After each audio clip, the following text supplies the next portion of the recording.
There's a new linguist in town ready to spread the Native American language right here in Marksville. As you can see behind me, the NSU campus bookstore is in complete shambles, but not for long. Pollution of forestry all started with this man right here, Henry Hartner. What's the secret? Because I have tasted myself, and it's delicious. Starting Monday, multiple school zones will come together for one vision. Not a Louisiana party without Louisiana cuisine. The damage you see right here is leaving pit grill employees wondering if they'll have a job.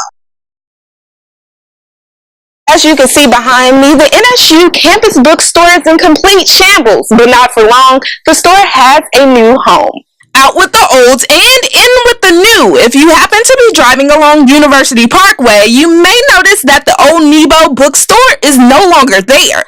The former store is being renovated to create Northwestern State Marketplace, which will expand the university's bookstore. And not only that, it will include a Chick-fil-A Express. We took a look at the square footage, and with 10,500 square feet, we can have a lot of opportunity there. 8,000 square feet we thought maybe for a bookstore where we can talk to the potential vendor that we've got, and then also get a food service, beverage vendor there. So we talked to Sodexo, who's here on campus, and they're our main food and service beverage vendor.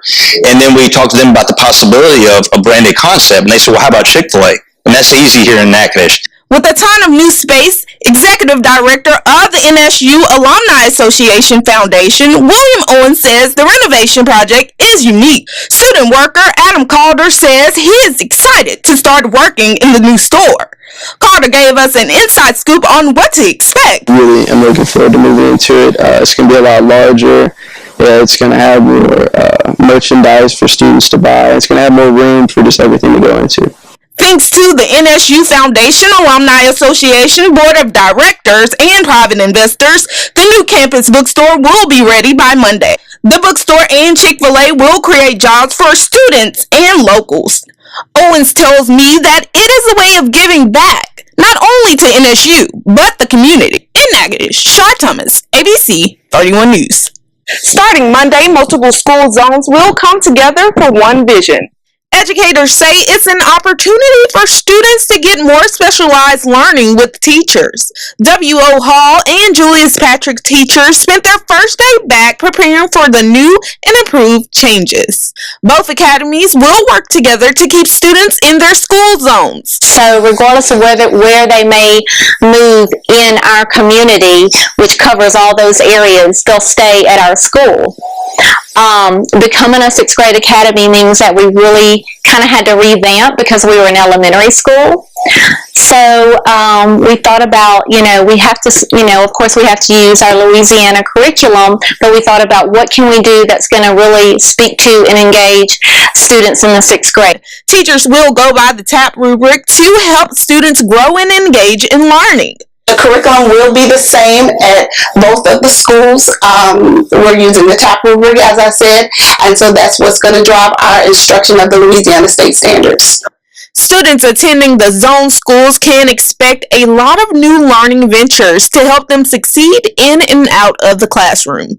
Char, ABC 31 News. Vernon Parish High School students gave up their summer to prepare for their future. It's been great. The boys came in and I say boys, it's all we wound up with this summer, but they came in and they're ready to work. I told them the first day that they chose this over summer break and over going and having fun with their friends, and they came in ready to work.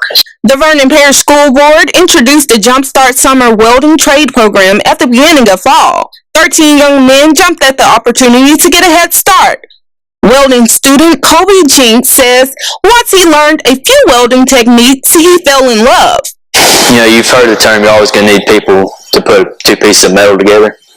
Well, I like doing that. I like welding it. I love doing it. Plus, I've always wanted to travel.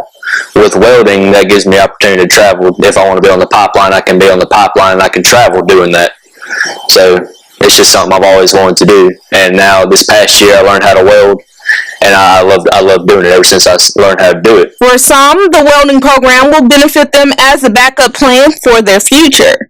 I want to have, I want to go to college and become a vet, and then also want to have a ranch someday And welding has a big part in ranch work because of different fencing you might need or equipment you might need to weld back together if it ever breaks.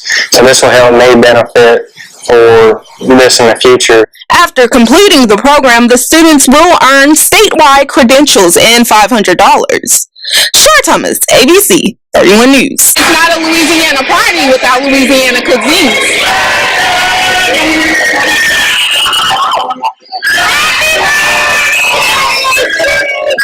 Today, Menard's 7th grade class ditched lunchtime to celebrate the state's 206th birthday, the only way Louisianians can. Parents volunteered to bring the taste of Louisiana to life, leaving the students' stomachs on full. The most popular dish was the gumbo, which had me wondering. So what's the secret? Because I taste myself, and it's delicious. Thank you. It's just a lot of seasoning, a lot of love, a lot of practice. Love was definitely it for 7th grader Kate Grimion Taste Buds. It has so many different flavors. Like, just when you take like one bite, you have all these flavors like in your mouth, and you can like just feel it in your taste buds. Yeah, it just tastes so good. Grimion wasn't the only one satisfied with the gumbo. Miss Louisiana Tech Samantha Hawthorne calls it spicy. Spicy, just like the people here. The students were able to dance off some of that spicy food to some Cajun tunes. Char Thomas, ABC 31 News. The damage you see right here is leaving Pit Grill employees wondering if they'll have a job. Last night, customers and employees got a surprise from an unwanted motorist. A vehicle crashed into the restaurant, leaving it in shambles. It was told, I just want to know if I can work. How long is it going to take? Do I need to start looking for another job? I don't know. The vehicle had been traveling northbound on MacArthur Drive and left the roadway, entering the median, making the wrong turn, striking a curb and a parked car. The vehicle then became airborne and crashed into the restaurant where a family had just got up from dining. There were some customers sitting near the window that was busted out that had just a few moments earlier gotten up and got away from getting hurt, killed. Witnesses say the driver abandoned the vehicle, leaving law enforcers to search for him. Owner Rob King says when he got the call, he wasn't surprised. King was just happy that his employees were safe. I have 4 restaurants, and this is not the first time something like this has ever happened to us. So my first thought was to get up here and make sure my employees were okay and see what the damage was. The driver was transported to a local hospital with non-life-threatening injuries, and no other parties were injured.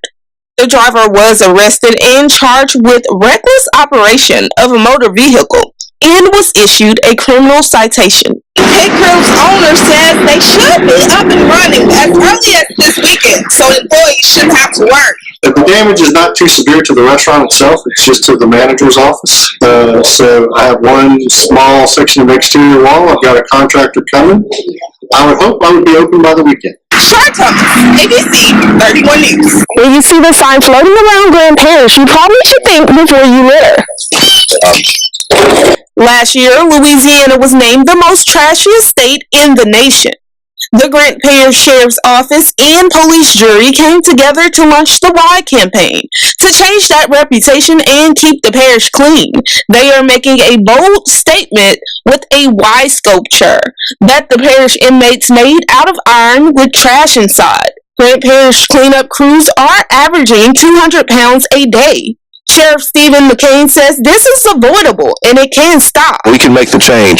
There's a lot of negative things, a lot of ugly things in this world that we don't have any control over, but this we do. And this affects us right here at our own home. District 3 Police Juror Cephas Bowie tells me that this is an ongoing issue that needs to come to an end because it is costing them money. Not only does it unsightly, but it also clogs up our drainage systems. In our towns where we have catch basins and underground drainage, it clogs them up, so we have a significant rain event, we have flooding. And out in the rural areas, affect us as well with the ditches and the cross drains. And then when we go to more, that's a lot of trash and debris, and it costs us a lot of money not only to pick it up, but also to haul it off. If you are caught in the act of littering, it could cost you more than just a fee, whether it is in Grant Parish or any other parish in the state. To be a part of the change is simple. Don't litter. In Grant Parish, Char Thomas, ABC 31 News. The evolution of forestry all started with this man right here, Henry Hartner. Hartner wore many hats from politics to lumber, but his love for reforestation set the tone for what forestry is today in the South. During his time as state senator, Hartner made it possible for lumbermen to avoid taxation that limited any prospects of reforestation. He was the first lumberman to really understand that you could grow another crop of trees. But he also was a very serious advocate. So he would go across the South,